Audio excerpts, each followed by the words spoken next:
ಎಲ್ಲರಿಗೂ ನಮಸ್ಕಾರ. ನಾನು ಅನುಷಾ ಕ್ರಿಯೇಟರು. ಇನ್ನು ತಕ್ಷಣ ಒಂದು ಫ್ರೂಟ್ ಸಲಾಡ್ ಮಾಡೋದನ್ನು ತಿಳಿಸ್ತಾ ಇದ್ದೀನಿ. ತುಂಬ ರುಚಿಯಾಗಿರುತ್ತೆ, ಬೇಗ ಮಾಡ್ಕೋಬೋದು, ಸಖತ್ತಾಗಿರುತ್ತೆ. ಎಲ್ಲರೂ ಒಂದ್ಸಲ ಮಾಡಿ ನೋಡಿ ಹೇಗೆ ಮಾಡೋದು ಅಂತ. ತುಂಬ ಚೆನ್ನಾಗಿರುತ್ತೆ, ರುಚಿಯಾಗಿರುತ್ತೆ. ನೀವು ಮಾಡಿ ತಿಂದ್ರೇ ನಿಮಗೆ ಟೇಸ್ಟ್ ಗೊತ್ತಾಗೋದು. ಅದು ಹೇಗೆ ಮಾಡೋದು ಅಂತ ನೋಡೋಣ ಬನ್ನಿ. ನಾನು ಒಂದು ದಾಳಿಂಬೆ ಹಣ್ಣು ತೊಗೊಂಡು ಸಿಪ್ಪೆ ಎಲ್ಲ ಬಿಡಿಸ್ಕೊಂಡು ಆ ಬೀಜನ ತೊಳೆದು ಇಟ್ಕೊಂಡು ಒಂದು ಬೌಲಿಗೆ ಹಾಕಿಟ್ಕೊಂಡಿದ್ದೀನಿ ಚಿಕ್ಕ ಪಾತ್ರೆಗೆ. ಸೊ ಇದನ್ನು ಕ್ಲೀನಾಗಿ ತೊಳೆದು ಇಟ್ಕೋಬೇಕು. ದಾಳಿಂಬೆ ಹಣ್ಣು ಜಾಸ್ತಿ ಬೇಕಾದರೆ ಜಾಸ್ತಿ ಹಾಕ್ಕೋಬೋದು. ನಾನಿಲ್ಲಿ ಕಮ್ಮಿ ಪ್ರಮಾಣದಲ್ಲಿ ಸಲಾಡ್ ಮಾಡೋದ್ರಿಂದ ಕಮ್ಮಿ ಹಾಕ್ಕೊಳ್ತಾ ಇದ್ದೀನಿ.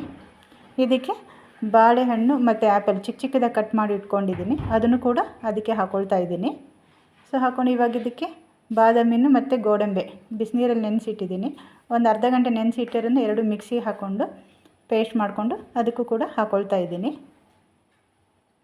ಇದಕ್ಕೆ ಚಿಯಾ ಸೀಡ್ಸು ಕೂಡ ನೀರಲ್ಲಿ ನೆನೆಸಿಟ್ಕೊಂಡಿದ್ದು ಅದನ್ನು ಕೂಡ ಹಾಕ್ಕೊಳ್ತಾ ಇದ್ದೀನಿ. ಒಂದು 2-3 ಸ್ಪೂನ್ ಹಾಕ್ಕೋಬೇಕು. ಇವಾಗ ಇದನ್ನೆಲ್ಲ ಸರಿ ಮಿಕ್ಸ್ ಮಾಡ್ಕೋಬೇಕು.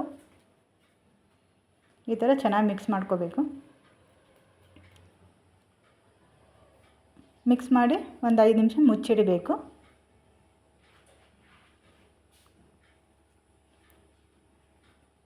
ಐದು ನಿಮಿಷ ಮುಚ್ಚಿಟ್ಟ ನಂತರ ಮತ್ತೆ ಅದಕ್ಕೆ ತೆಗೆದು ಒಂದು ಪೆಪ್ಪರ್ ಪೌಡರ್ನ ಪುಡಿ ಮಾಡಿಟ್ಕೊಂಡು ಹಾಕಿ ಅದನ್ನು ಮತ್ತೆ ಮಿಕ್ಸ್ ಮಾಡ್ಕೋಬೇಕು. ತುಂಬ ರುಚಿ ಕೊಡುತ್ತೆ, ಟೇಸ್ಟಾಗಿರುತ್ತೆ. ದಾಳಿಂಬೆ, ಬಾಳೆಹಣ್ಣು, ಆ್ಯಪಲ್ಲು, ಬಾದಾಮಿ, ಗೋಡಂಬಿ, ಚಿಯಾ ಸೀಡ್ಸ್ ಎಲ್ಲ ಮಿಕ್ಸ್ ಮಾಡ್ಕೊಂಡು ತಿಂತಾಯಿದ್ರೆ ಚೆನ್ನಾಗಿರುತ್ತೆ. ಸೊ ಹೀಗೆಲ್ಲ ಇಮಿಡಿಯೇಟ್ಲಾಗಿ ನೀವು ಫ್ರೂಟ್ ಸಲಾಡ್ ಈ ರೀತಿ ಮಾಡಿಕೊಂಡು ಕೂಡ ತಿನ್ಬೋದು. ತುಂಬ ರುಚಿಯಾಗಿರುತ್ತೆ. ನೀವೆಲ್ಲರೂ ಒಂದ್ಸಲ ಟ್ರೈ ಮಾಡಿ. ನಿಮ್ಗೆ ವಿಡಿಯೋ ಎಲ್ಲ ಇಷ್ಟ ಆದರೆ ಒಂದು ಲೈಕ್ ಮಾಡಿ, ಸಬ್ಸ್ಕ್ರೈಬ್ ಮಾಡಿ, ನಿಮ್ಮ ಫ್ರೆಂಡ್ಸ್ಗೆಲ್ಲ ಶೇರ್ ಮಾಡಿ. Thank you.